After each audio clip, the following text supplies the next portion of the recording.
Aleluia, vamos juntos, José, pode lá. Vamos adorar a Deus. Você que pode, Eu me lembro que esse ano, no mês passado, que foi até no pastor Antônio de ônibus. O Antônio estava lá. E o Senhor me tocou de uma maneira, irmão, que eu não consigo nem dizer. Que eu preciso fazer é verdade.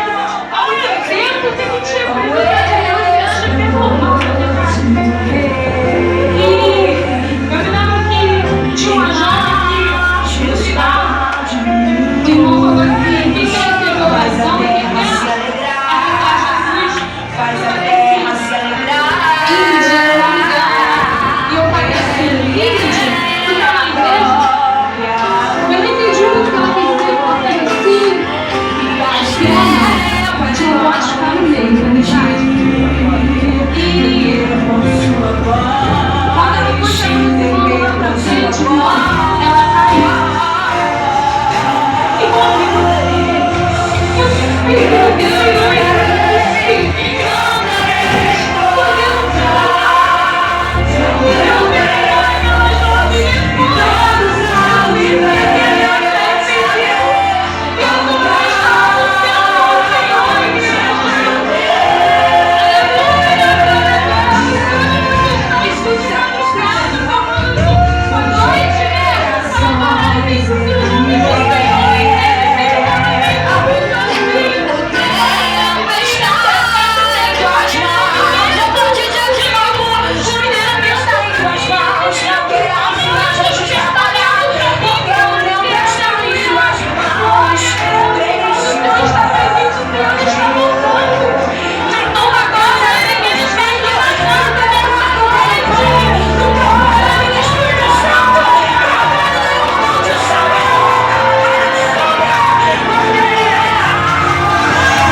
Deus é maravilhoso, mas eu quero louvar e agradecer a Deus vivo pelo poderoso, pela vida da tua casa. Não consegue não debaixo justamente de casa, glorificando, exaltando, bendizendo, magnificando o nome de Deus. Sendo representante de Deus, deixar a palavra do Senhor, a coisa séria, é necessário levantar e viver a Deus. Nós estamos aqui com pesado coração, pensamento de Deus, essa relação, mas um pouquinho de Deus a gente vai enfrentar, só para poder passar aquele que Deus vai nos usar. Tá comigo nas boas, nas fins, tá comigo nos nossos objetivos, né? Estamos sempre no inferno, isso não sabe. Não sei você na região em que você milita, agora milícia do Evangelho, mas aonde você pisar a planta do teu pé, irmão, Deus te levou para saquear o inferno.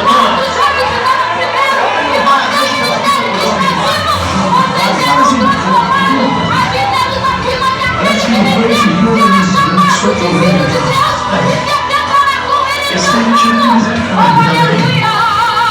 Mas está vivo. Feliz para a glória a Deus aí. Em nome de Jesus. Você demônio, irmão, a palavra de Deus. No primeiro livro de Reis, capítulo 7, versículo 21 e 22. Depois vamos dar uma passadinha ali. No segundo livro das Crônicas dos Reis. Fazer uma recapitulação que Deus vem falando comigo profundamente.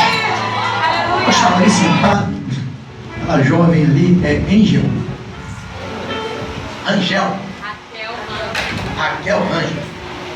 Difícil, hein? Mas Deus usou essa varoa aqui fortemente. Quando ela falou de procurar jumenta, Deus falou no meu coração. Meu Deus. Mas pior ainda que procurar jumenta, pior ato de Saul do que procurar jumenta e não encontrar, foi dele colocar Agag na bagagem e trazer ele para dentro da casa. Porque Agag precisava morrer. E não adianta você querer carregar Agag para dentro de casa, porque o cheiro de Agag incomoda. E olha que Agag veio escondido no meio das ovelhas, meu irmão. É coisa terrível. Ele estava no meio das ovelhas, mas não era ovelha. Ele estava no meio dos boi, mas não era agradável para Deus. Olha para o irmão que está do teu lado e diga: antes de mais nada, Agag precisa morrer. Eu ouvi o presbítero, meu Deus, diácono Renato, não é isso? Nada do centro de recuperação. Fiz muita liga, amado. Aquilo ali é uma bênção, mano. Tem sido uma bênção estar aqui, pastor Renê. Eu posso chamar de meu professor. Tudo isso que ele falou aí eu assino embaixo, porque eu estava junto. Eu vi. Sou testemunha. Melhor do que falar é fazer. E tem muita gente que fala, mas não faz nada. Tem muita gente que diz que é, mas não é nada. Só tem veste. Só tem aparência. É Eliabe de pé na casa de Jessé. Espada cingida, armadura no lombo, mas na hora de encarar o gigante é um covarde. Tem gente que parece, mas não é. É coisa terrível. E o varão falou primeiro da travessia. Quantos impedimentos o adversário tem colocado para que você chegue do outro lado? O problema de Satanás comigo e contigo não é nem o fato de você estar no barco, é o fato de você chegar do outro lado. Jesus de Nazaré. Por isso ele faz reunião e diz: vamos mandar um vento contrário. Olha para o irmão e fala: não faça força, deixa o vento te levar. Isso, porque quando o diabo pensar que está te levando para longe, Jesus atraca a embarcação lá onde ele quer, te faz descer dela, junto contigo ele vai e começa a fazer a grande obra. Eu estava aqui meditando do que tem de covarde na terra, tomando direção contrária. Mas não adianta ser Jonas na vida, meu irmão, porque Deus manda vento também para te colocar na posição. É coisa terrível. Irmão, é o texto concernente à abertura do mar. Mas melhor do que isso foi Deus chamar Moisés, porque antes Moisés do Egito. Moisés estava lá na terra de Midian, na casa de Jetro, gozando da função de pastor, se sentindo liberto na situação, mas a sandália ainda estava no pé dele e precisava sair. Meu Deus! Aquela sandália representava algo tremendo. O historiador vai dizer que 11 nações estavam entalhadas naquela sandália, 11 nações subjugadas, pela quais uma delas era a nação dos hebreus. Jesus de Nazaré. Moisés até ia diante de Deus dizer: meu povo está sofrendo lá, Deus. Moisés até matou o egípcio querendo dar uma de bonzão, dizendo: eu não aguento ver o meu povo sofrer. Mas ele ainda estava pisando na sandália que subjugava a nação de Deus. Jesus de Nazaré. Olha para o irmão que está ao teu lado e diga: quer me ajudar?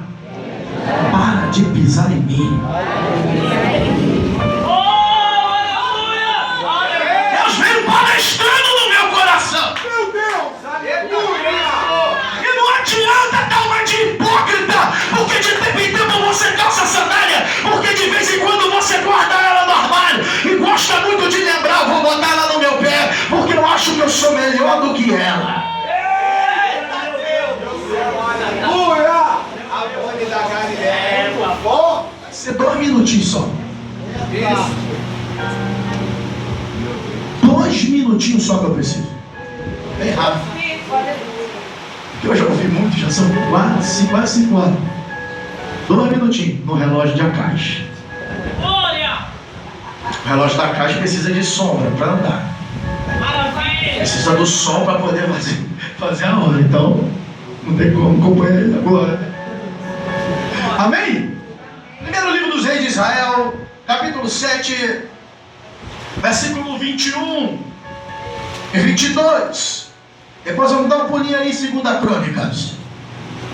Diz-nos assim a Bíblia: depois levantou as colunas do pórtico do templo, e levantando a coluna direita, chamou o seu nome Jaquim, e levantando a coluna esquerda, chamou o seu nome Boaz.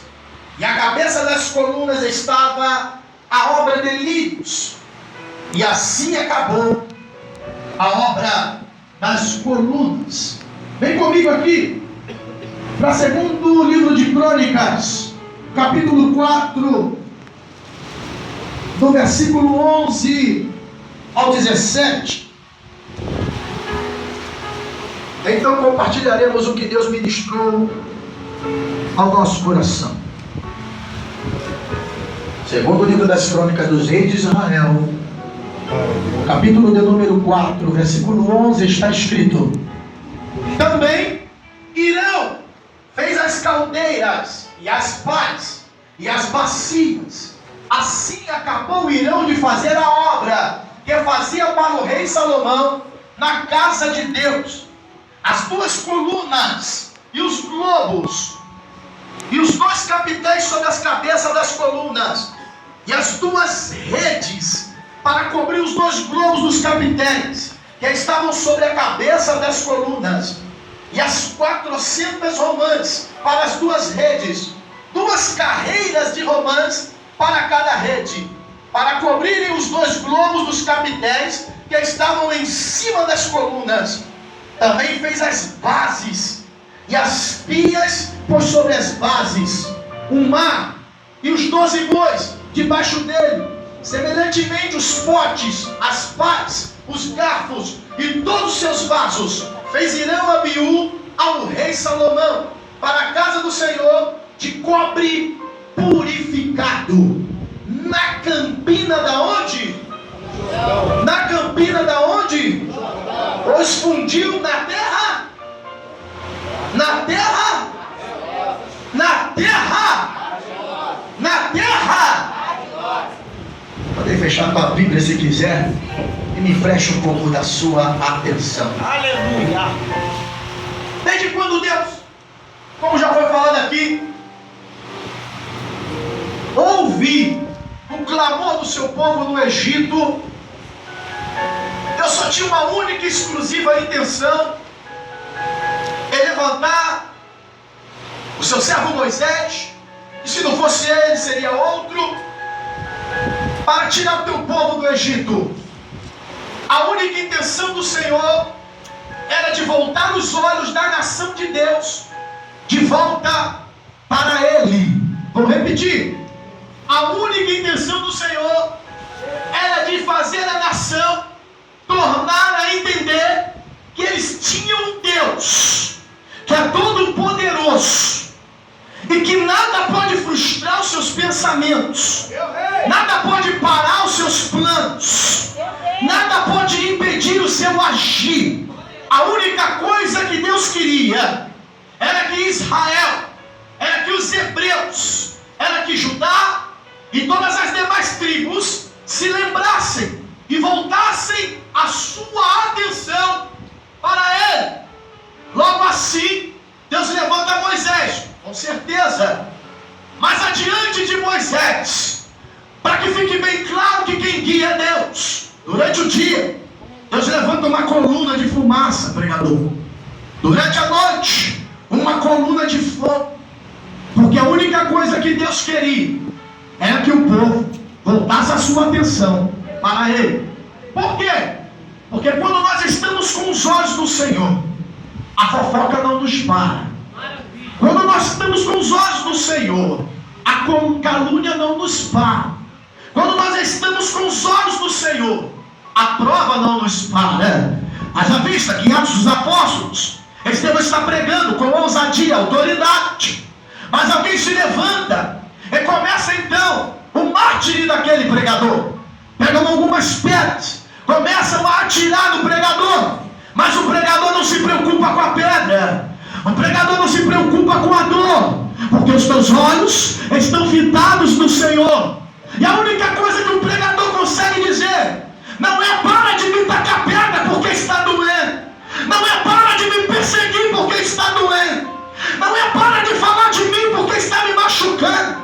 Não é para de me caluniar porque está me difamando. A única coisa que o pregador se preocupa em falar, e todos que olhavam ele dizendo, viu sua face como a de um anjo, era que ele estava olhando para o céu, e que o céu estava aberto, e que ele via o Senhor assentado à direita de Deus. Então eu volto a dizer, quem tem os olhos nele não se preocupa com a luta. Quem tem os olhos nele não faz calúnia no deserto. Quem tem os olhos nele não murmura porque faltou comida. Quem tem os olhos nele não murmura porque o mar se opôs. Quem tem os olhos nele não murmura porque o faraó persegue. Quem tem os olhos nele só diz, não tem preocupação para mim, porque se ele falou, ele é fiel para cumprir, e a ordem dele é marchar. Deus está preocupado em chamar a atenção de um povo perdido. O cativeiro trouxe gerações que não conheciam a Deus. Os filhos dos patriarcas não conheciam a Deus como eles conheceram. Abraão foi chamado e ouviu a voz do Senhor. Teve ocasiões que Deus até com Abraão comeu. Teve ocasiões que Deus mandou Abraão se consertar.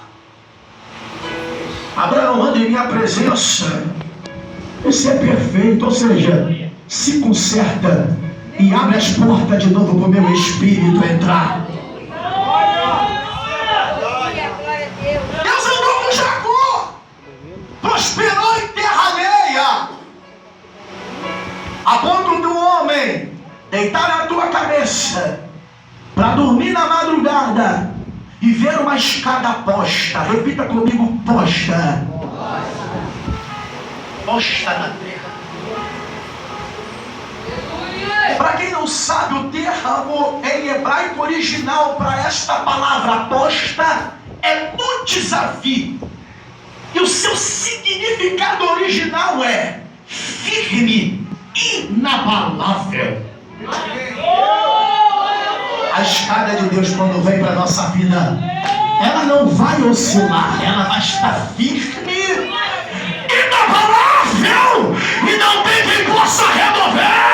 E o que você vai poder contemplar nela é que Deus, ele sobe e ele desce, ou seja, ele recebe a tua oração e ele manda a tua resposta.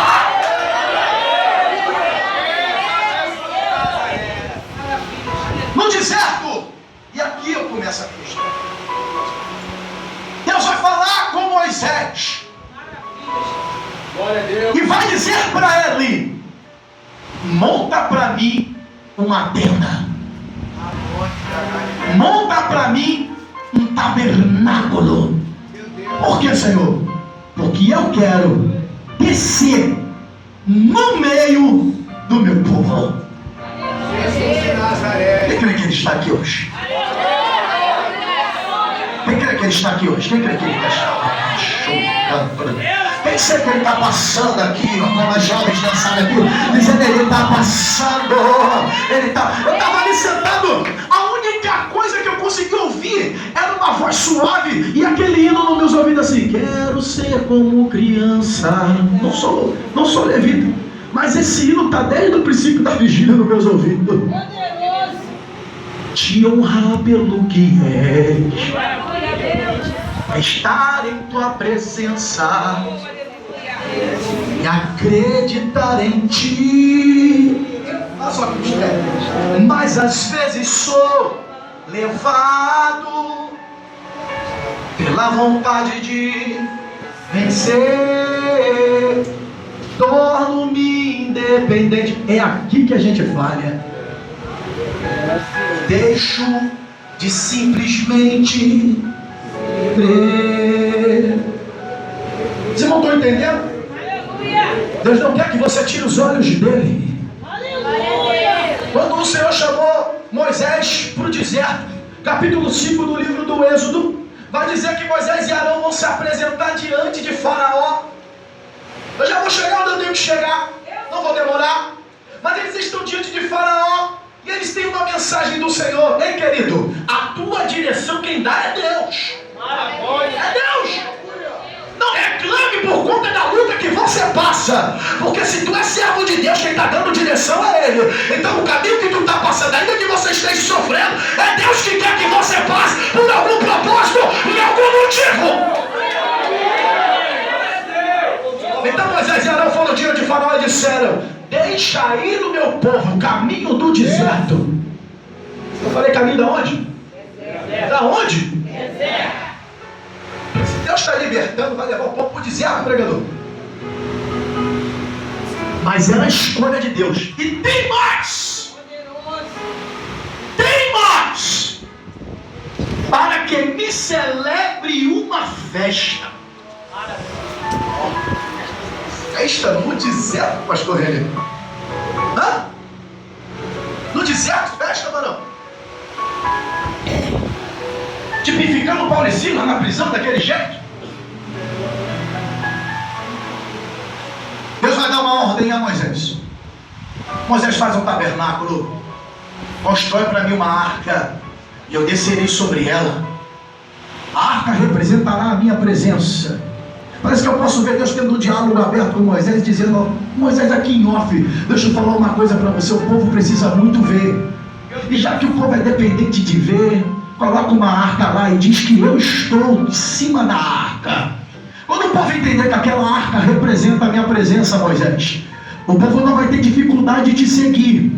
Sabe o que é que vai acontecer? Quando você precisar se transferir de um lugar para o outro, você desmonta a tenda, coloca os levitas em santificação adiante, suspende a arca, cobre ela, manda ela passar no meio do povo, e quando a arca passar, o povo sabe que tem que seguir, porque o povo tem que depender de olhar para mim, caminhar após mim, depender de mim, crer em mim, querer estar comigo. É dessa maneira que eu quero lidar com o meu povo. A Bíblia diz que assim é feito, mas o tempo vai passar. A Bíblia diz que Davi vai sentir em seu coração o desejo de construir um templo ao Senhor. Só que o profeta Natan vai dizer para Davi que Deus não pediu nada disso para ele, mas como o desejo do seu coração foi coisa boa, ele permitiria que da sua linhagem um se levantaria para tal coisa. Daí Salomão, o filho de Davi, vai construir um templo, e a Bíblia vai dizer que esse templo era magnífico,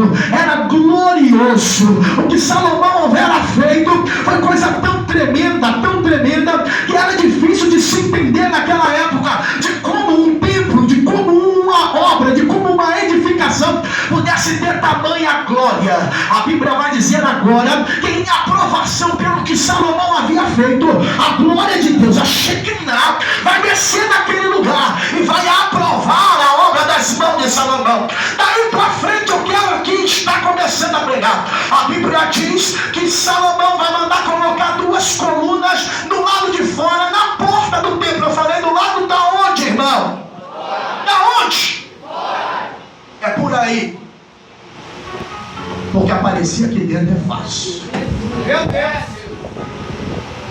Glória a Deus. Destacar-se aqui dentro é fácil. Chamar atenção aqui dentro é fácil. Ser referência aqui dentro é mole. Quer aparecer? Do lado de? Quer ser referência? Do lado de? Quer se mostrar? Do lado de? Quer ser visto? Do lado? Salomão vai dizer do lado de fora. E se você entrasse no templo, você iria reparar que até mesmo para colunas havia uma sala, porque no templo em geral não havia coluna nenhuma. Quem entra aqui nessa edificação contempla essas citas, então vai entender que há coluna nas paredes, mas nem cita aparecia dentro do templo para você procurar entender que tinha coluna. A única coisa que tinha eram 2 querubins em forma de andantes olhando para o lado de dentro da casa, ou seja, para a arca, com suas asas abertas, fazendo uma extensão de 20 metros, tocando nas paredes, como que quem diz: aqui dentro quem sustenta a obra é Deus, aqui dentro quem movimenta tudo é Deus, aqui dentro quem aparece é Deus, aqui dentro quem faz a obra é Deus, aqui dentro quem manda é Deus.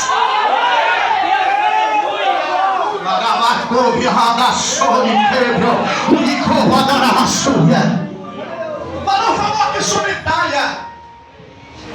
Todas chamaram até Jesus para dentro, mas não deram controle para ele da situação. E é interessante dizer que eram 6 talhas, o número do homem. Foi no 6º dia que Deus fez o homem. Meu Deus. Só que o propósito daquelas talhas vai muito mais profundo. O anfitrião precisava ter posto água naquelas talhas, porque era de costume do judeu, antes de entrar no ambiente, lavar os pés e lavar as mãos. Isso simbolizava a purificação para estar do lado de dentro. Logo, não colocar água naquelas talhas. Sabe o que o anfitrião literalmente estava dizendo? Aqui dentro pode entrar de qualquer maneira, não precisa se lavar. Jesus dentro da festa e o anfitrião dizendo: pode entrar de qualquer maneira. Olha para o irmão que está do lado e diga: Jesus sabe aonde está o teu problema. Aí quando lembraram de Jesus, é porque já não tinha o que oferecer. E é dessa forma: enquanto você tem, você não lembra dele. E quando lembraram, vieram até ele. Adivinha? Eles queriam vinho. E o que é que Jesus manda colocar lá? O que é que mandou colocar lá, irmão? Água. Sabe por quê? Não adianta, que ele não vai agir enquanto você não resolver o problema. Mas eu posso ver Jesus olhando para o filho e dizendo: rapaz, eu estou observando a festa, está bonita, está legal, está maneira, mas eu sei que não tem água na talha. Eu sei onde você precisa consertar. Eu sei o que está faltando na tua vida. Mas eu posso ver Jesus pegando na mão assim: vem cá, pastor, pegando na mão. Vem cá em off, ninguém vai ver eu falar contigo. Vem cá. Andando atrás do cantinho da parede dizendo: quer um milagre, filho? E quanto milagre você quer? Vem. Então faz o seguinte: volta lá na talha, porque eu vi que está vazio. Bota água. Sabe o que Jesus está querendo dizer? Vai ter que ter conserto aqui dentro. Porque está fora do lugar, vai ter que voltar para o lugar aqui dentro. Não vou operar milagre nenhum, não vai ter vinho nenhum, não vai ter alegria nenhuma, enquanto você não voltar lá e reparar onde é que está errado, aonde é que está faltando, aonde é que tem que fazer a obra. A única coisa que ele quer é que você continue com os olhos. 2 colunas, a da direita chamada Jaquim, a da esquerda chamada Boaz. Mas para quem aqui é entendido disso, sabe que no alfabeto hebraico não tem a letra ou a consoante J. Então não seria Jaquim, seria Iahim. E traduzido para a nossa língua, significa Ele estabelece. E Boaz, nele está a força. Mas o que me chama a atenção não é nada disso. Tudo são meras informações. O que me chama a atenção é que quando Salomão chama Irão Abiú, de Tiro, da tribo de Naftali, para poder fazer essa obra, ele vai perguntar o que você precisa para fazer todos os utensílios de cobre e para fazer as colunas que quero colocar do lado de fora. Irão Abiú vai olhar para Salomão e vai dizer: meu rei, eu preciso de barro, eu preciso de lama, eu preciso de argila, e tem mais, preciso de uma área plana, preciso de um lugar baixo e que seja próximo a um rio. Logo Salomão vai entender que a única coisa que ele precisava era de estar às margens do rio Jordão. A Bíblia diz que as margens do Jordão, na campina, laudiando ao Jordão, ele fez estas obras e fez na terra argilosa, ou seja, fez dentro da lama. E aqui eu começo a ministrar uma palavra que vai mexer muito com o teu intelecto. A Bíblia vai declarar que ele vai construir aquelas colunas. Fiquei eu com os meus parafusos imaginando como é que ele pode ter fabricado coluna de cobre nas margens de um rio e ainda mais dentro da lama. Eu fico imaginando comigo, meu querido, e vendo agora Irão Abiú chamando uma comitiva de homens e dizendo: começa a cavar um buraco, esse buraco tem que ser côncavo, esse buraco tem que ter um raio circunflexo de 90 centímetros, tem que ser em forma de meia-lua, o comprimento desse buraco tem que ser de 8 metros, porque eu preciso levantar uma coluna. Quem passava naquela campina, as margens daquele rio, quem passava por aquele lugar, a única coisa que contemplava era um buraco dentro da lama, era um buraco na terra argilosa. Talvez alguém passava para lá, passava para cá, havia homens trabalhando e perguntavam um para os outros: o que será que vai sair desse buraco? Pode alguma coisa sair de um buraco? Pode alguma coisa boa sair do meio da lama? Pode alguma coisa prestável sair de dentro dessa lama, desse barro? E lá estão os homens de Irão Abiú trabalhando naquele lugar, e a Bíblia vai dizer que o que ele fabricou naquele buraco não foi um cobre qualquer, foi um cobre purificado. Para quem não sabe, o Jordão, ele vai nascer de 4 braços, em especial do monte Hermon. O primeiro braço está na cabeceira, chamado Begesh. O segundo braço está nas declinações, chamado Rabani. O terceiro braço se chama Lactã, e ele está no vale. E o quarto braço está nas cavernas, laudiando a cidade de Cesareia de Filipe. Sabe o que eu aprendo aqui, querido? É na beira do Jordão. E o Jordão, trazendo para a nossa língua, significa aquele que desce. Deus está falando desde o começo aqui que se você quer vitória, tem que descer. Se você quer vencer, tem que descer. E se você quer receber, tem que descer. Mas não é descer em qualquer lugar. Deixa eu te contar um segredo. A Palestina detinha 4 rios em especial que abasteciam toda a cidade. O primeiro, Arnon; o segundo, Jaboque; o terceiro, Quisson; e o quarto era Jordão. Só que de época de estiagem, quem procurava água no Arnon não achava, porque ele estiava. Ele não achava, ele secava. Quem procurava no Jaboque também não achava, porque ele estiava. Ele secava. Quem procurava no Quisson também não achava. O único rio que permanecia de pé era o Jordão. Como quem diz: eu sou imponente. Deixe 4 braços, 4 níveis, vai se formar o Jordão. A primeira coisa que ele forma é um lago chamado Huli. Esse lago Huli está a 70 metros acima do nível do mar. Quando o Jordão vem descendo na sua extensão de 330 quilômetros, meu querido, escute isso. Se fosse traçar uma linha reta para levar o Jordão do Hermon até desembocar no Mar Morto, seriam apenas 110 quilômetros. Mas o Jordão é tão difícil, o Jordão é tão complicado, que ele tem suas sinuosidades, e quem vai lá medir o seu comprimento vai ter que medir, ao invés de 110 quilômetros, 330 quilômetros. Descer no Jordão não é fácil, mas é o Jordão que Deus escolheu para você. Descer no Jordão não é fácil, mas foi o Jordão que Deus escolheu para te levantar. Descer no Jordão é coisa difícil, mas Deus desce na tua frente para você passar.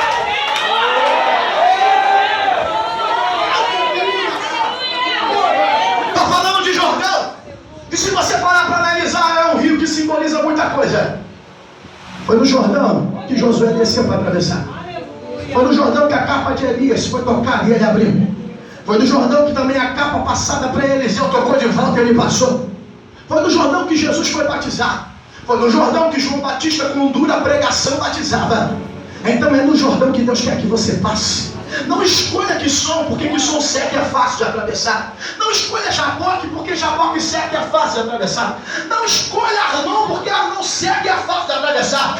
Deus escolheu você e sabe que você é capaz de atravessar Jordão. Aí está Irão, Abiú, as margens do Jordão. Ele faz um buraco e ele começa a usar todo o material necessário para construir a coluna. Quem passa nas margens do rio Jordão está vendo a Irão, Abiú construindo coluna de bronze.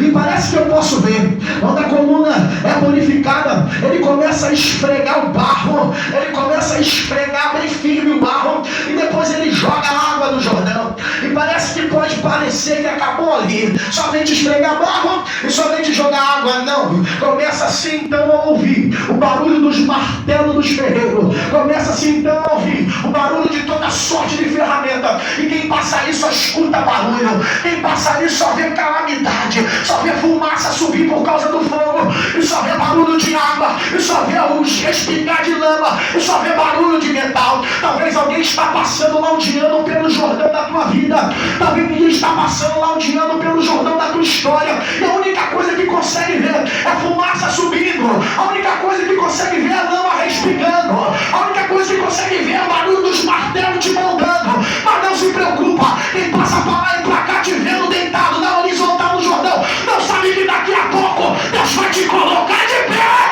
na porta do templo.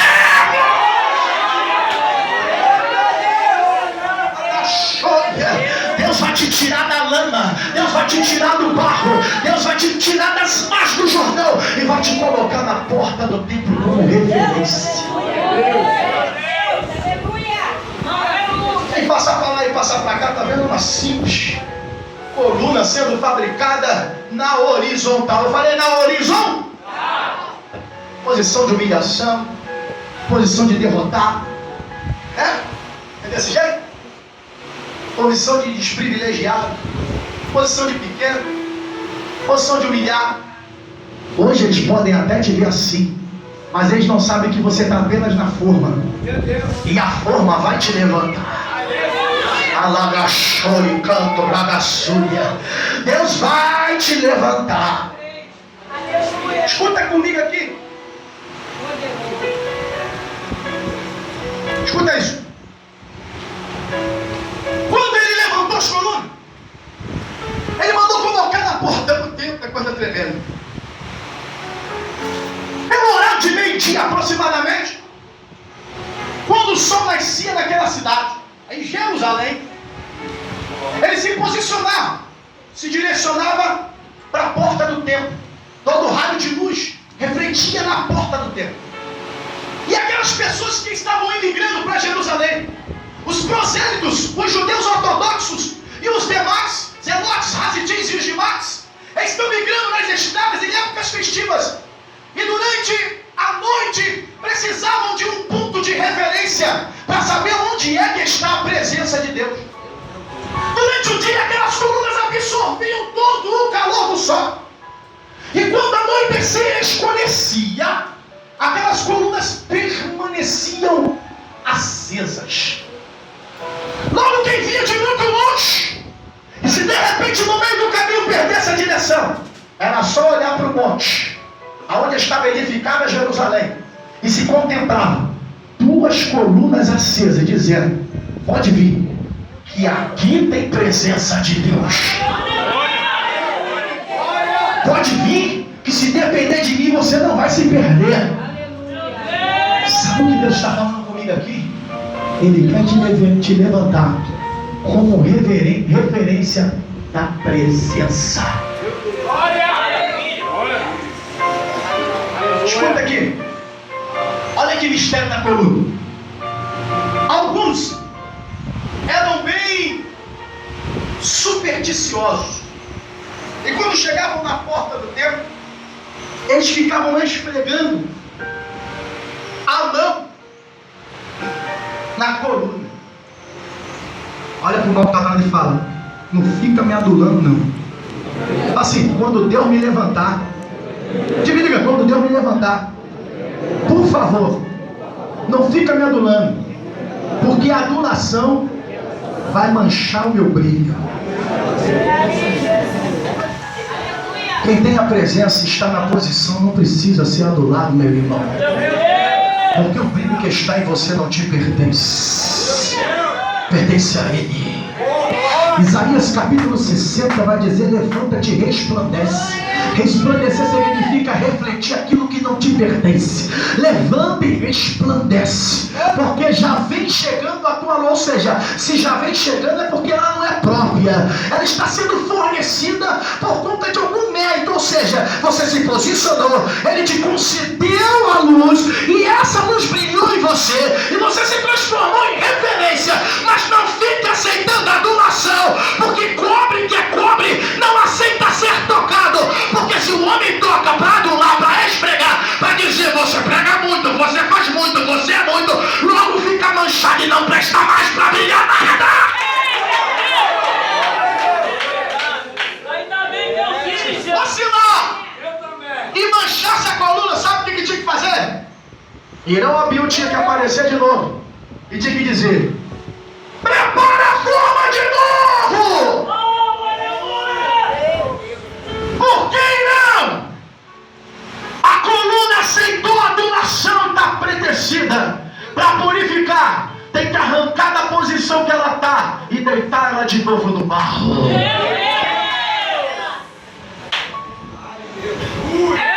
Vai aceitar a adulação, irmão?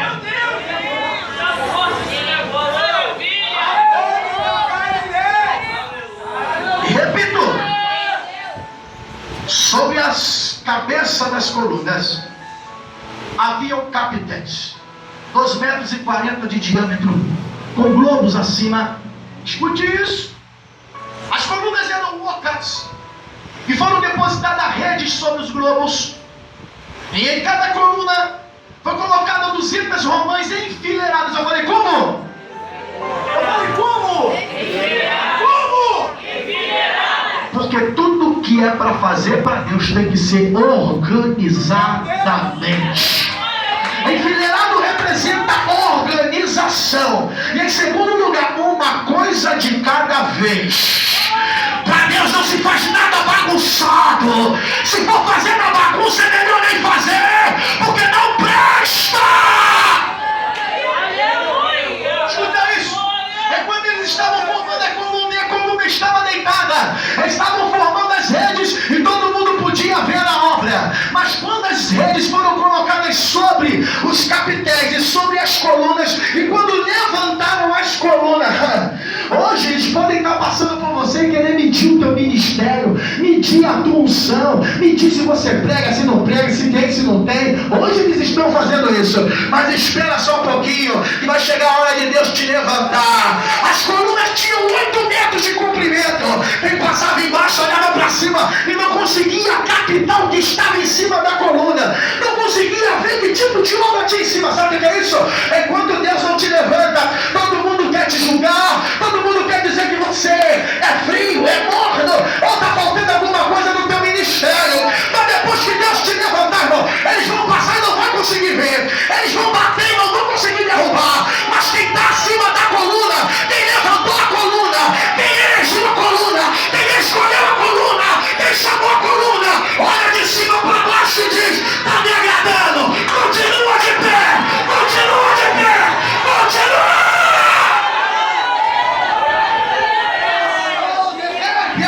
Sabe por que te julgam? Porque não estão suportando, não conseguem ver a obra só está revelada para Ele, não conseguem alcançar a obra, só está revelada para Ele.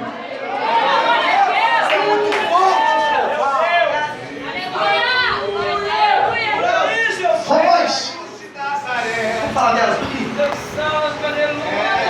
Um dos frutos que mais oferece ser. É isso mesmo, semente. É um dos frutos que mais oferece semente. Quando Deus te levantar, cada passo que você dá não vai germinar apenas um fruto, porque dentro do fruto que Deus te der, muitas sementes irão surgir. Sementes essas que nem você vai conseguir saber que são suas. Sementes essas que você nem sabe que está germinando. Vou te contar uma coisa. Carro tem 1 mês e meio, né, filho? Tem 1 mês e meio, mais ou menos, que eu estava já uns 3 meses sem carro. E quando nós fazemos a obra, fazemos involuntário, ou seja, voluntário para Deus e involuntário para o homem. Está fazendo para Deus. Deus revela para alguém. Deus revela para alguém o que você está fazendo. Deus sabe que aquele carro era um veículo de trabalho e o veículo da obra. Estávamos a pé. Mas mesmo assim estávamos fazendo. Com dificuldade, mas estávamos fazendo. Mais devagar, mas estávamos fazendo. E eu havia feito um trabalho para determinada autoridade federal. E eu tenho muita amizade com o mestre de obras que presta serviço para ele. E de repente essa pessoa, pastor Edinaldo, começa a falar da minha situação. Falou, conheço o pastor Ronaldo, o homem faz a obra, o homem trabalha, o homem é isso, o homem é aquilo. Fazendo referência daquilo que nós não nos preocupamos em fazer. E esse determinado deputado falou assim, chama ele lá. Eu fui até a casa dele. Eu falei assim, o senhor está a pé? Eu estou. O senhor estava a pé. Glória a Deus! Entra aqui no meu carro. Entrei no carro com ele. Parou na agência. Ele falou com o dono. Lembra daquele meu carro que eu tinha posto aí para vender? Eu falei, lembra? Não vende mais. Me dá a chave. Ele assim, tá aqui, pastor, é seu. Vem aqui essa semana, passa pro teu nome. Glória a Deus! Completo. Direção, vidro, ar-condicionado, direção hidráulica. Em dia, confortável. E a obra continua. Só porque os olhos estão em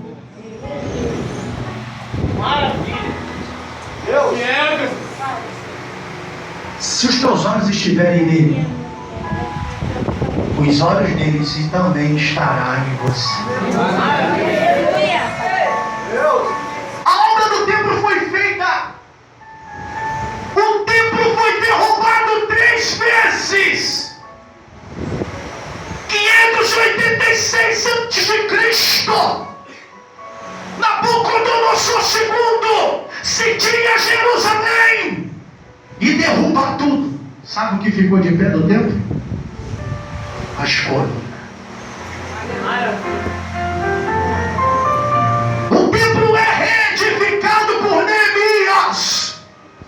E entre 175 e 163 antes de Cristo, Antíoco Epifânio, rei da Síria, profana o templo e também derruba, sacrifica porcos no altar do Senhor, coloca uma estátua de Júpiter dentro da casa de Deus.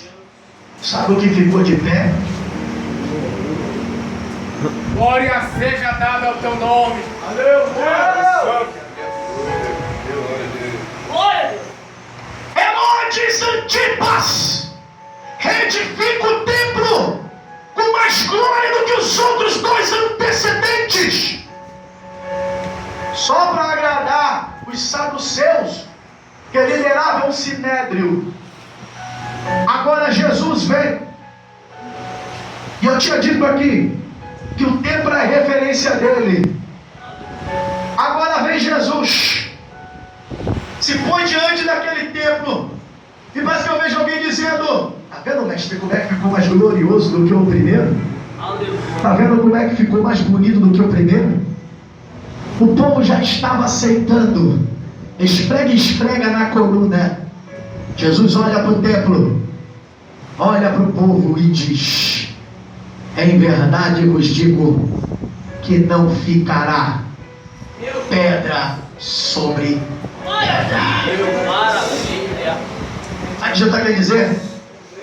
Filho, depois da minha vinda, a referência de Deus não vai ser mais esse templo, não vai ser mais essas colunas.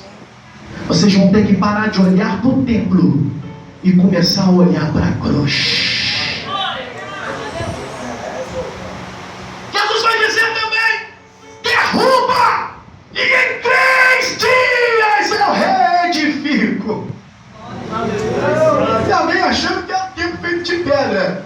Jesus está dizendo: esse aqui, quantas vezes você tentar derrubar, eu vou levantar, porque eu sou a ressurreição e eu sou a vida. 70 anos depois de Cristo, uma grande revolta judia vai acontecer e Roma vai derrubar o templo. Sabe o que sobrou do templo? Nem as colunas, só o muro das lamentações. Porque agora Deus não quer mais saber de templo feito por mão de homens. Deus não quer mais depositar a arca no santo dos santos. Te coloque de pé e dá a mão pro teu irmão. Sabe o que Deus quer fazer agora? Deus quer habitar dentro do homem feito de barro. Deus quer remoldar a estrutura da coluna.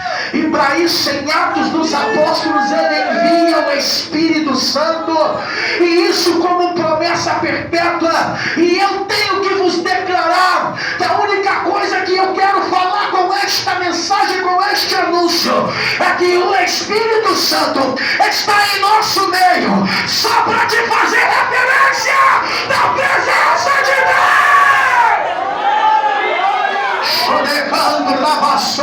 Se você tem entendido isso, Deus te tirou da lama, te colocou como coluna, agora te desfaz da coluna e te coloca como templo, como morada. E é necessário uma verdadeira adoração. E os verdadeiros adoradores nessa noite, por gentileza, adore!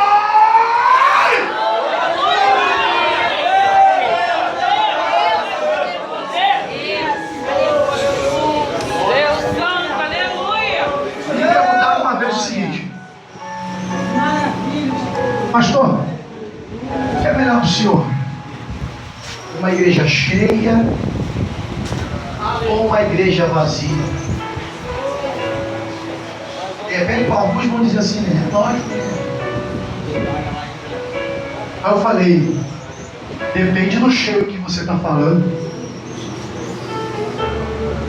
Se for uma igreja de cheia de qualquer coisa, eu não quero tanto. Se for uma igreja vazia de gente incrédula, cheia de gente com fé, eu quero. Pastor Jorge me convidou para a Marcha para Jesus. Aí eu depositei no meu coração ir para aquele lugar. Desde a primeira vez que eu vi o pastor, a jovem Adriele, a cantora, Deus vinculou uma amizade. Mas o diabo tentou arrancar, né, pastor?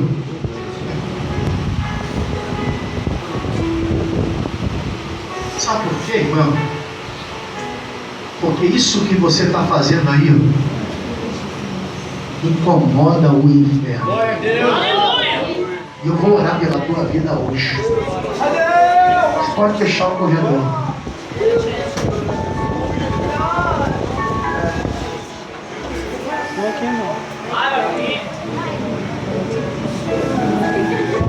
Santo é o teu nome. Dia 13, quero te convocar. Vamos lá. Duque de Caxias vai ficar pequeno. Marcha para Jesus. Mas é para marchar mesmo, pode marchar. Hã? marcha pode pular, pode rodar, pegar bicicleta, pegar, cantar corinho, botar a mão, expulsar demônio, quiser dar um bandão no capeta. Se você sentir condição, passa a rasteira do diabo. Mas se não sentir condição, cuidado, que nessa que tu passa o pé embaixo, ele levanta o pé em cima, toca ele lutador de Muay Thai e você vai ficar na lona, cuidado. É a marcha para Jesus. Eu quero orar com você. Feche os olhos. Não esqueça, você é coluna do templo. E coluna só brilha para mostrar onde é que está a presença. Amém? Senão tu volta pro barro. Volta para fogo. Bendito Deus, toda a glória, honra, louvor e adoração a Ti todos nesta vigília. Pai, nós nem sabemos e entendemos que tudo o que foi necessário ser dito, o Senhor falou através dos Teus vasos. O Senhor ministrou através dos Teus filhos. Pai, eu quero pedir ao Senhor que tão somente na madrugada deste dia, o Senhor venha passando com o Teu Espírito Santo. Oh, e eu vou perceber que o Senhor está passando na marcha. Na medida em que o Senhor vai tocando nesse meu irmão e nessa minha irmã, porque o Senhor conhece o interior da coluna, ó Deus. Coisa que não está revelada para o homem, está revelado para Ti. Ah, Senhor amado, o que eu te peço é que esta coluna não tenha necessidade de ser levada de volta para o barro. Lavo de couve, assim de ó Pai, a uma, o Senhor chama de Jaquim ou Yahim, que significa Ele estabelece. Eu estive imaginando, Deus, como pode, chegou o momento do Senhor nominar a coluna, e alguém talvez diz, Senhor, agora o nome vai ser referência da coluna, e o Senhor faz tudo voltar para Ti. O Senhor está dizendo o nome dela é Yahim, porque ela está aí só para dizer que sou eu, o Deus da igreja, sou eu, o Deus da obra, sou eu, o Deus dos servos, sou eu, o Deus que dá vitória, sou eu, o Deus que abre o mar. Deus, eu fico imaginando o Senhor se voltando para outra e dizendo nos lábios de Salomão, essa vai se chamar Boaz. E talvez alguém dizendo agora, o nome vai ser referência da coluna, e de repente tudo volta para o Senhor de novo. Porque o Senhor vai dizer, é em mim que está a força, sem minha coluna não fica de pé, sem minha coluna não é levantada, sem minha coluna não é base. Por isso eu deixo na minha palavra, no livro do profeta Isaías, capítulo 26, versículo 4, confiai não é na coluna, confiai não é no pastor, confiai não é no pregador, confiai não é no levita, confiai não é na carteirinha, confiai não é no cargo eclesiástico, confiai não é no anel do teu dedo, confiai não é na tua faculdade, confiai não é no teu dinheiro, confiai não é no teu carro, confiai não é no teu dom, confiai não é na tua marcha, confiai não é na língua estranha, confiai no Senhor, porque o Senhor Deus é uma rocha eterna.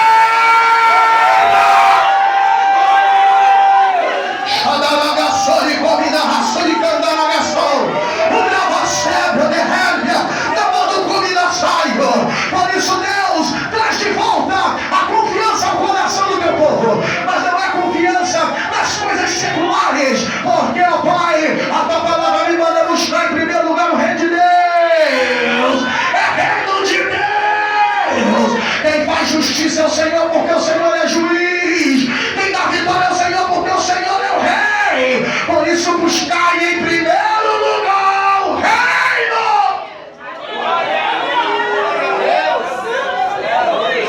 Os olhos da igreja estejam fitados em Ti, Senhor. Porque a igreja que marcha olhando para Ti não para. A igreja que marcha olhando para Ti não recua. A igreja que marcha olhando para Ti vai passar na boca de fumo ali daqui a pouquinho. E se tiver, pode estar com o fuzil na mão. Se tiver, pode estar com a pistola na cintura. É como o pastor René disse, quem tem que recuar é o inferno. Pai, o Senhor traz a tua presença para esta igreja aqui, Senhor. A tua palavra me declara que Israel, Senhor, achava vitoriosa em meio ao deserto. E de repente o rei dos Moabitas fica temoroso, Senhor. Fica cheio de medo. Balaque fica sabendo que um povo cheio de Deus vem marchando no deserto e derrotando todos os povos, até os chacais. Balaque vai chamar Balaão. Mas só que tem uma coisa: quando Balaão vai profetizar contra a nação dos escolhidos, a única coisa que ele pode dizer é o seguinte: não posso revogar, porque estou escutando aquele que está no meio deles. É o barulho de um rei, é o alarido de um rei. Ele está aqui, igreja. Onde está o barulho do rei?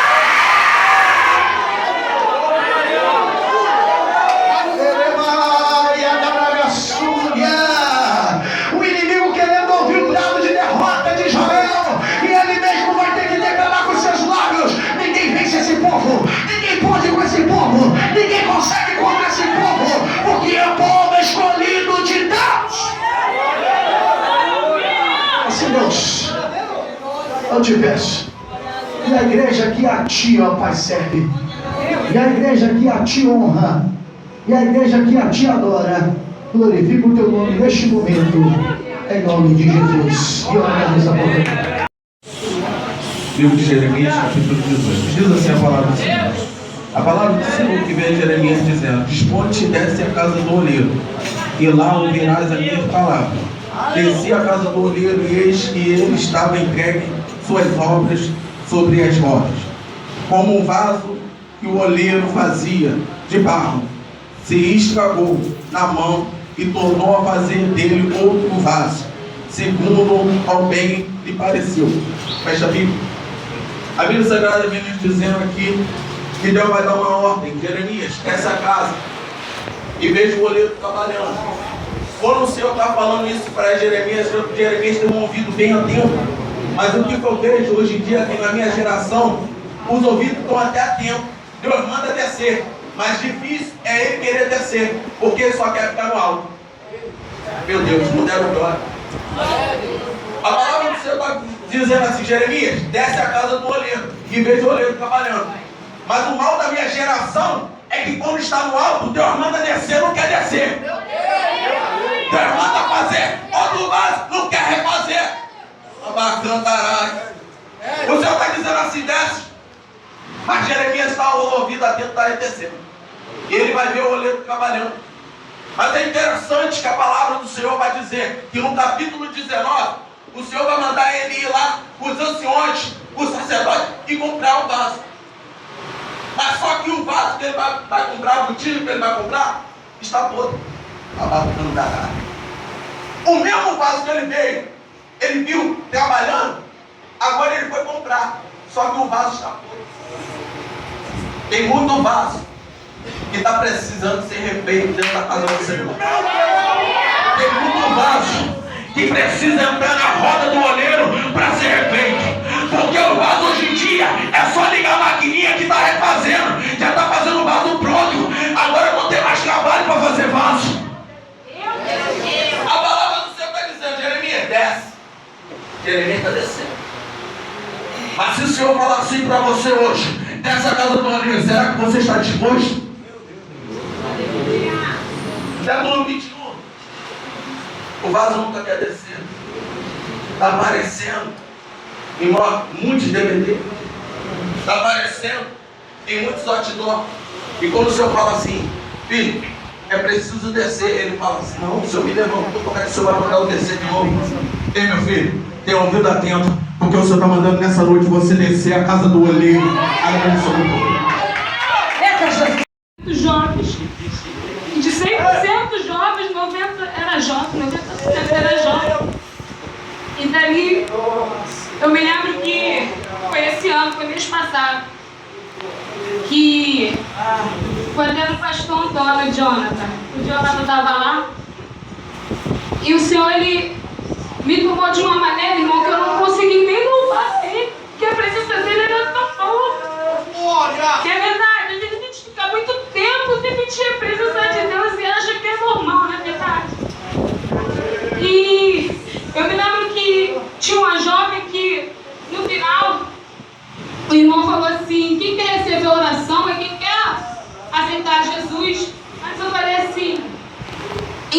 era o nome dela, né? E eu falei assim, Ingrid, tu tá na igreja? Eu não entendi muito o que ela quis dizer, que ela fez assim. É sim ou não? A gente não pode ficar no meio, não é verdade? E quando ela foi se aproximando lá pra frente, irmão, ela caiu e morreu. Eu fico pensando assim, Senhor, enquanto a gente tem vida, podendo te louvar, o Senhor pegou aquela jovem e levou ela. Eu creio que até ali ela se arrependeu e adorou estar lá no céu com o Senhor, igreja. Aleluia, glória a Deus. E hoje você está aqui de madrugada, tomando a noite, né? Para adorar e bendizer o nome do Senhor, igreja. Sempre quando eu venho num culto assim, não importa se é vigília, se é festa, se é avivamento, eu me lembro porque aquilo foi um despertamento para mim. Eu me lembro. Foi um despertamento para mim e para você. Aleluia. Glória a Deus, irmão. O Senhor está presente, o Senhor está voltando. Então agora é Ele que Ele está aqui na casa nessa noite. Oh, aleluia. Glória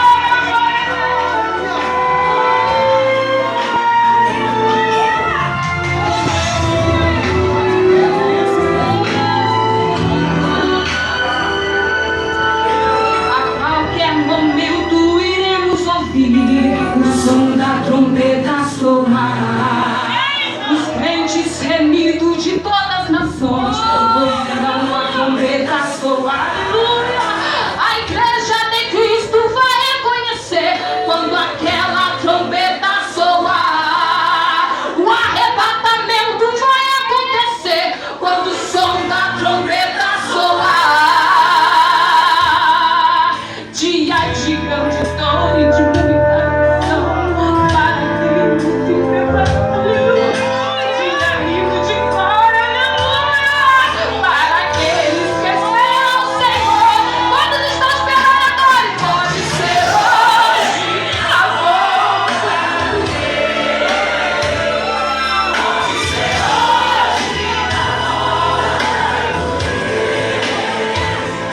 Tudo nos mostra que o fim está próximo, eu sei. Pode ser hoje, igreja, a volta do Rei. Vai ser assim, ó. O céu vai se abrir, Ele aparecerá. Jesus Cristo na nuvem, todo olho há de ver. Os mortos em Cristo ressuscitarão. Corpo glorificado, vamos receber. Uma voz de comando como de um general, levando as tropas, iremos ouvir a trombeta de Deus. É um grande sinal. Isso significa é o começo do fim. Satanás dominado e a morte vencida. O fim do sofrimento da igreja querida, que aguarda o amado como prometeu. Voltar e levar, nós iremos pro céu, adorar somente a Ele. Adore. Pode ser hoje a volta do Rei. Pode ser hoje a volta do Rei. Tudo nos mostra que o fim está próximo, eu sei. Pode ser hoje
está ali meu amigo Jefferson, né, homem de Deus, a qual nos convidou para estar aqui, o seu tio, pastor dessa igreja.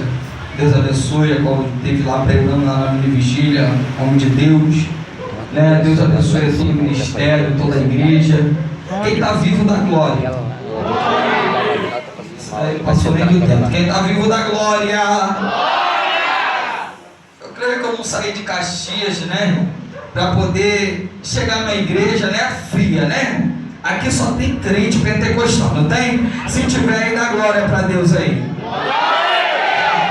Olha para o teu irmão que está do teu lado e diga assim para ele: do jeito que está, não vai ficar. Aí é só para quem crê, né, meu irmão? Oh, glórias a Deus. Tu saiu da tua casa, né? Eu creio que não foi em vão, né, meu irmão? Mas Deus tem algo para você aqui nessa madrugada, né?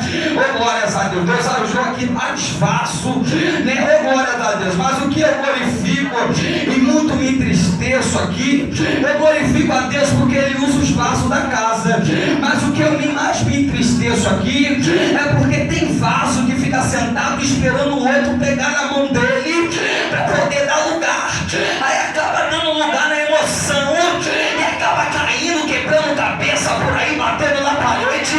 Sabe o que Deus está dizendo aqui nessa noite? Se você não se disponibilizar para poder ser usado pelo varão, Deus não vai permitir ninguém pegar na tua mão, meu irmão. Glória, porque o compromisso que Deus tem contigo. Então nessa noite, se tu quer que Ele corte o laço na tua casa, corta o laço no teu trabalho, corta o laço onde você mora, é melhor tu se entregar para Deus nessa madrugada, porque a madrugada te peleja. Quem não tem medo do diabo, deixa eu quem não tem medo do diabo, levante a mão e glória para Deus. Tem crente que fica assim: eu não vou dar lugar não, porque se eu dar lugar eu sei que o vento vai levantar na minha casa.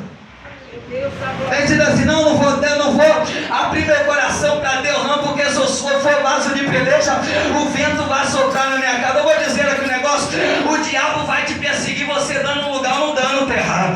O diabo vai se levantar você dando lugar ou não dando. Olha para o teu irmão que está do seu lado e diga para ele: quem faz o culto somos eu e você. Aleluia! Eita Deus! Porque tem pessoa que entra na vigília e acha que quem tem a obrigação de dar alguma coisa é quem está na dirigência. Deus está dizendo: uma andorinha só não vai ver. Ou você veio para dar, ou você veio para poder colocar berço.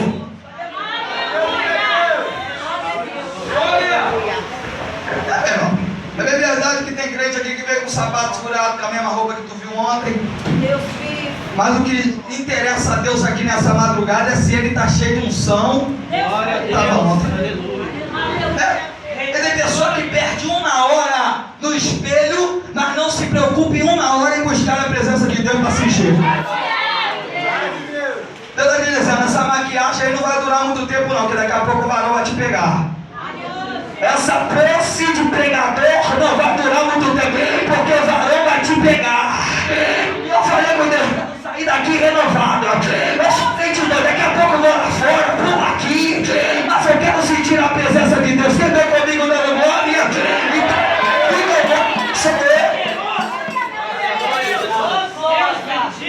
Para me terminar aqui, que tem muita gente ainda, quero deixar aqui uma palavra para você nessa madrugada. Em 2 Timóteo, capítulo 4, versículo 6, que diz assim: porque eu já estou sendo oferecido por expiação de sacrifício, e o tempo da minha partida está próximo. Combati o bom combate, acabei a carreira e guardei a fé.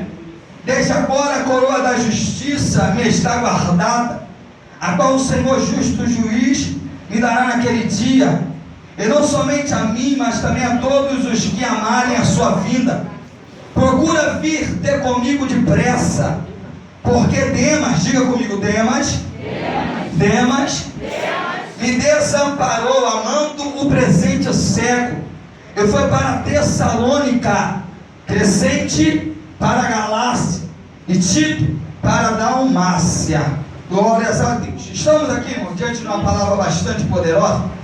A Bíblia vai dizer que Paulo foi um homem escolhido pelo Senhor, um homem separado pelo Senhor. Nós sabemos que Paulo, ele não construiu família, Paulo, ele não teve filho, Paulo se entregou ao seu ministério profético. É bem verdade que ainda não chegou o presente de Deus para a tua vida, um varão. É bem verdade que ainda não chegou o presente para a tua vida, uma varoa. E aí, vezes você bate a cabeça na parede e diz assim: Senhor, será que o meu ministério vai ser que nem de Jeremias? Será que o meu ministério vai ser que nem de Saulo, de Paulo? Oh, glórias a Deus! Foi um ministério difícil, foi um ministério de renúncia. E a Bíblia vai dizer que Paulo, na sua caminhada, construiu vários amigos. Paulo, na sua caminhada, construiu várias pessoas para poder andar do seu lado. O que eu glorifico a Deus é que só vai permanecer de pé aquilo que é verdadeiro. Só vai permanecer vivo aquilo que é verdadeiro. Observe que quando Paulo agora é preso em Roma pelo Império Nero, a Bíblia vai dizer que ele é jogado dentro, aleluia, um porão. E o historiador vai dizer que lá fazia muito frio. É por isso que eu entendo aqui que ele vai pedir que Timóteo busque a sua capa em Troade para que possa aquecer ele. Mas o que me deixa aqui triste, o historiador vai dizer que esse texto é um texto bastante triste. Por quê? Porque quando Paulo mais precisa, ninguém está do lado de Paulo. Quando Paulo mais necessita, ninguém está do lado de Paulo. A Bíblia vai dizer que Paulo é preso.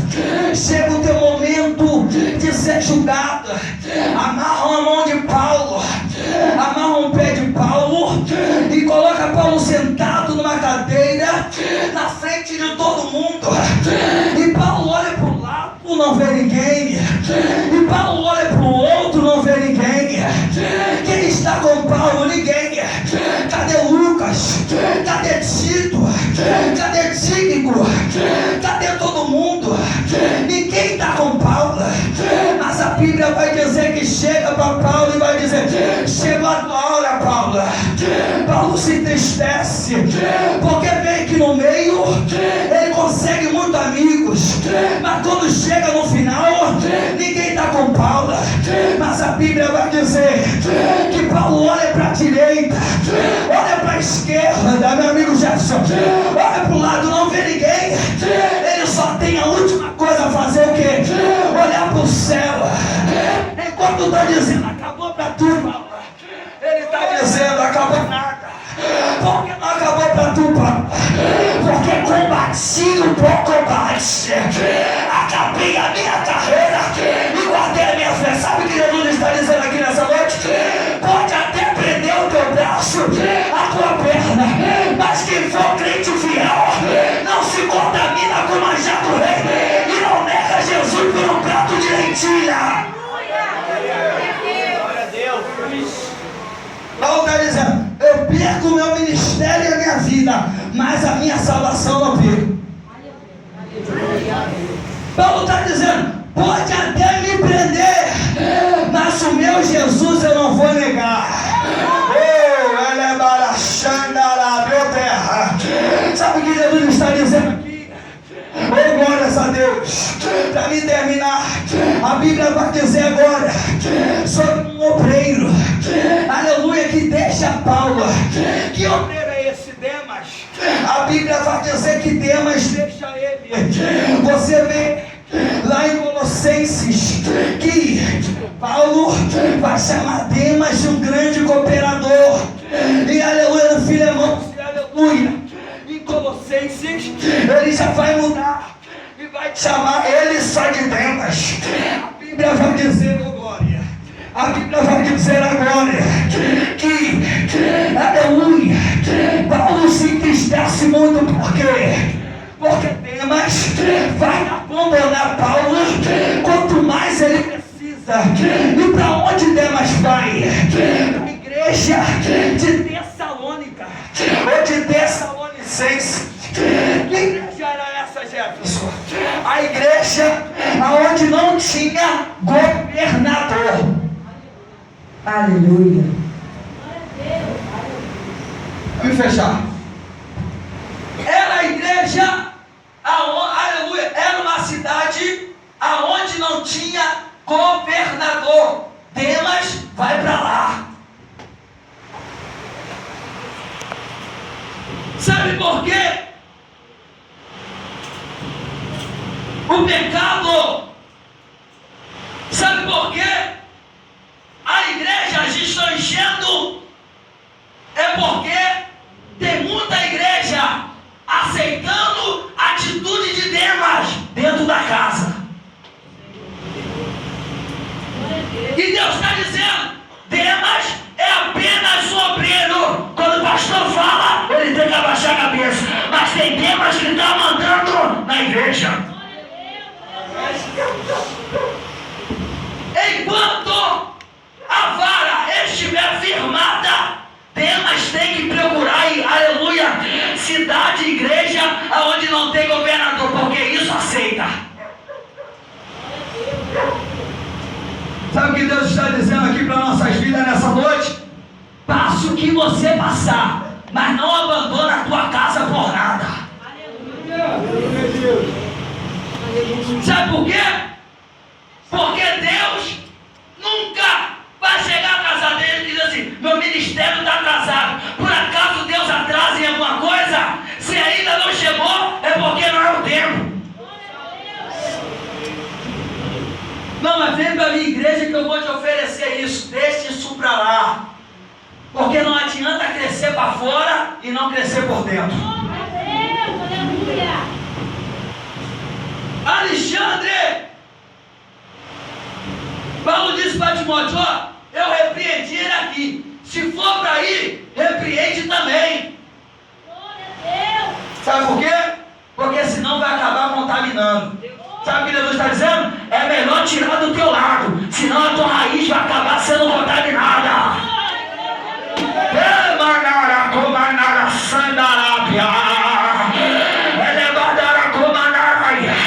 É minha amiga, é meu amigo, mas não gosta de orar, não gosta de ler Bíblia. É minha amiga, é meu amigo, mas posta foto indecente no Zap. É minha amiga, é meu amigo, mas Deus está dizendo: expulsa isso. É Alexandre, vai atrapalhar teu ministério. Espírito Santo de Deus. Sabe por que está tendo muita divisão?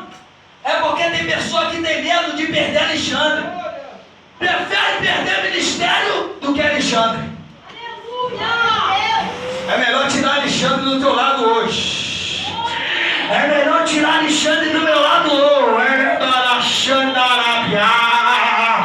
Oh meu Deus, tem crente que assim: leva Alexandre para casa, leva Alexandre para a escola, leva Alexandre para o namoro, leva Alexandre para o casamento. Ah, mas eu estou com problema em casa, amiga, sabe? Meu marido não está mais assim. Conta para Deus, porque é Ele que vai resolver.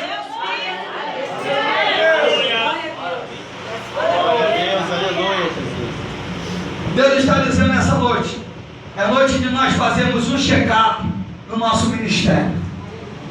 Você também que saiu essa vitória.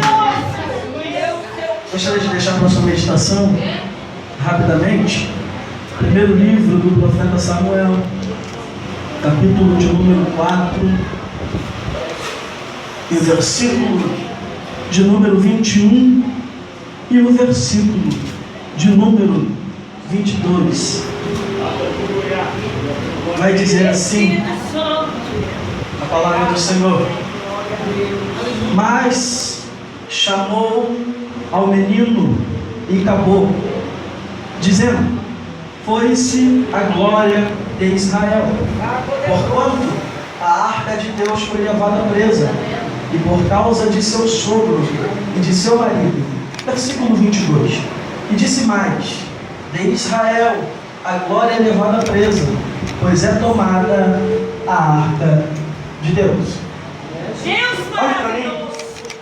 Projeto que em 2 minutos eu entrego o microfone. O texto que nós lemos é um texto muito conhecido, que vai falar a respeito de dois jovens, por nome Ofni e Finéias, que viviam de qualquer maneira na casa do Senhor. Viviam de qualquer jeito na casa de Deus. Eles cantavam no ministério de louvor de qualquer maneira. Eles pegavam o microfone para pregar de qualquer jeito.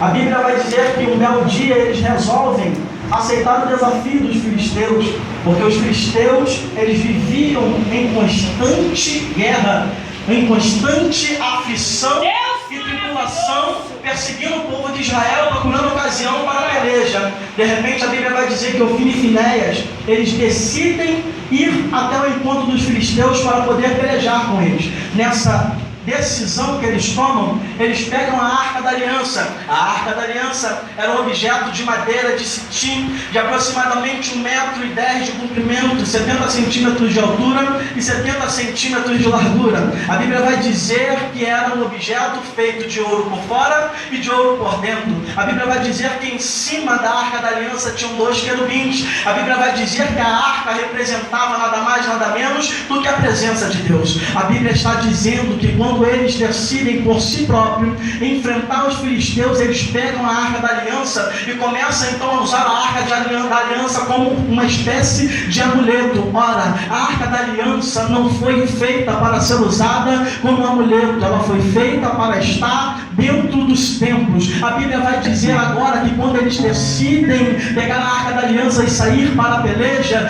Deus ele vai permitir com que os filisteus roubem a Arca da Aliança. Deus vai permitir também a morte de Ofni e Finéias. Deus vai permitir agora que uma pessoa escape da batalha, escape da peleja, vem causando agora um alvoroço na cidade, vem causando agora ruína na cidade, vem causando agora desespero na cidade, a ponto de o sacerdote ali assentado à entrada na cidade, e velho já na sua cadeira, velho já a sua visão já não conseguia enxergar mais. De repente ele pergunta: que alvoroço é esse na cidade de Israel? O que está acontecendo? Por que o povo está atormentado? De repente aquele mensageiro chega até o sacerdote ali dizendo: sacerdote, venho eu fugido da batalha para trazer as novas. O sacerdote ali pergunta: que novas são essas? O mensageiro diz para ele: olha, a Arca da Aliança é tomada do povo de Israel, a Arca da Aliança foi tomada do exército de Israel, e Ofni e Finéias, teus 2 filhos, vieram a padecer, vieram a falecer na guerra.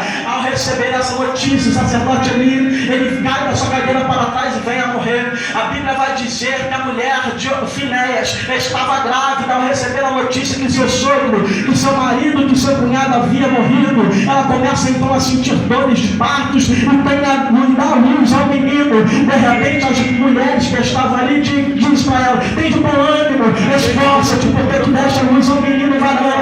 Ela olha para aquelas mulheres e diz: de que adianta ter dado a luz ao menino varão se nada está mais de acordo com a vontade de Deus? Eu não entendi. A presença de Deus não se faz mais presente em Israel. Não adianta eu ter dado a luz ao menino se Deus não está comigo.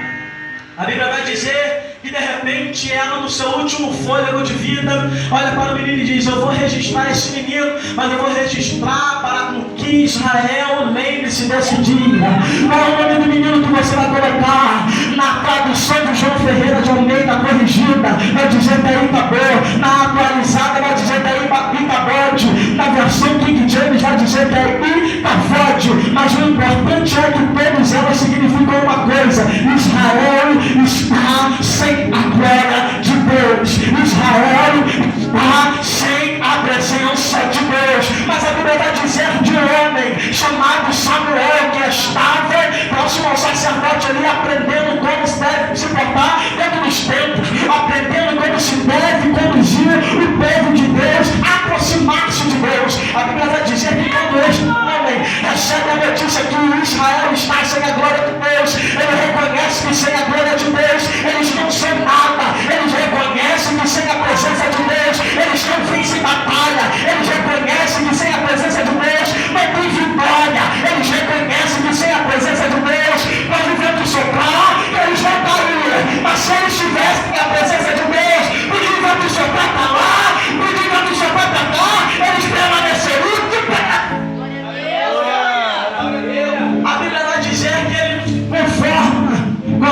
presença da Arca da Aliança.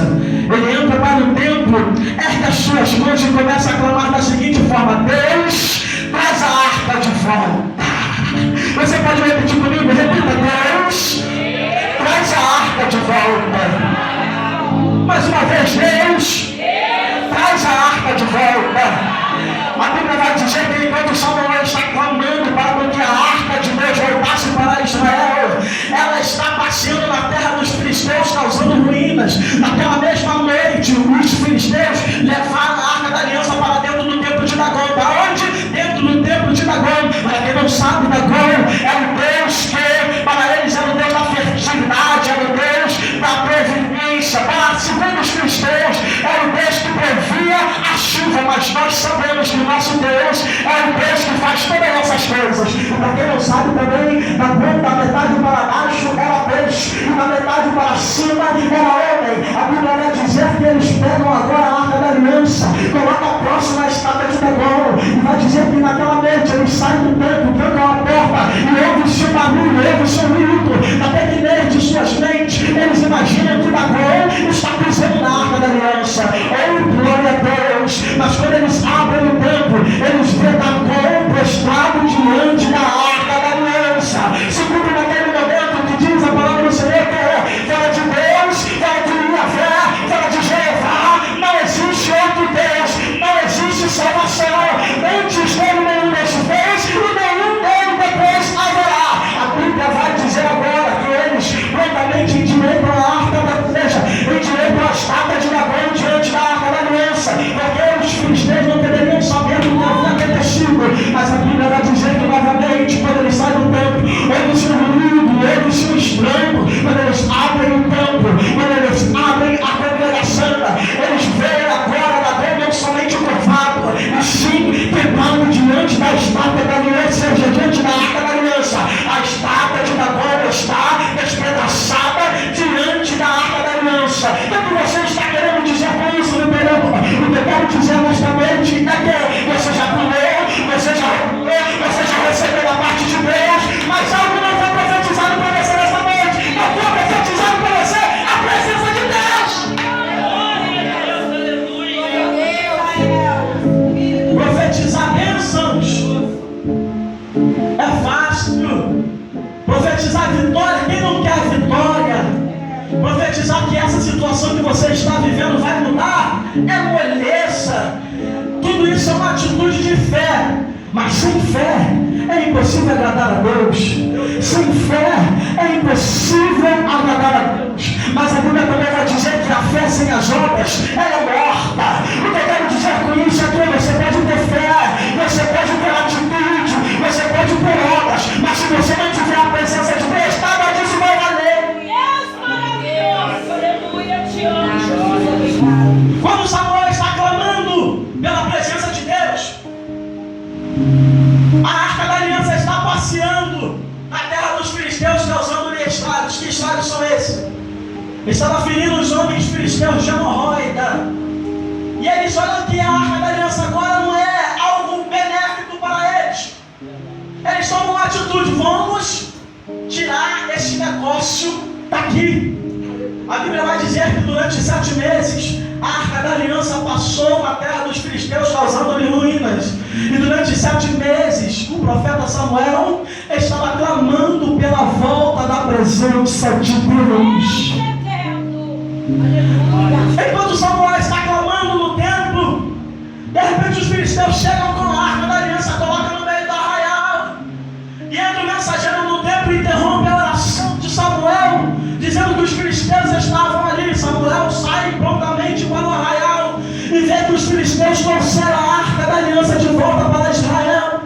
De repente Samuel volta para o templo para agradecer, porque Deus estava presente novamente em Israel. Novamente a oração de Samuel é interrompida, e de repente ele fala: Senhor, eu não entendo, agora mesmo os filisteus trouxeram a arca, agora mesmo eles estão voltando para cá, será que eles vão roubar a arca novamente? Deus, para eles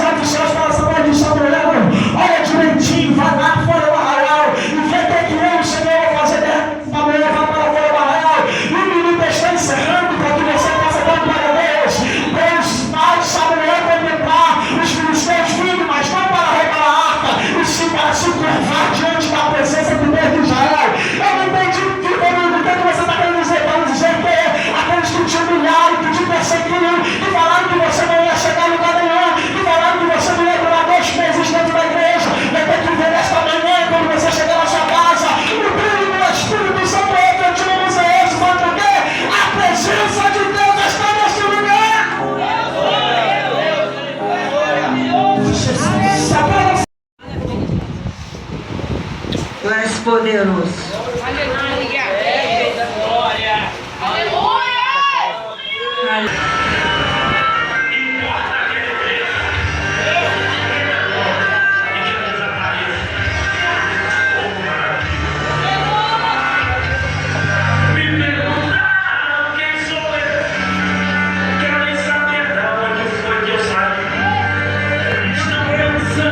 Que foi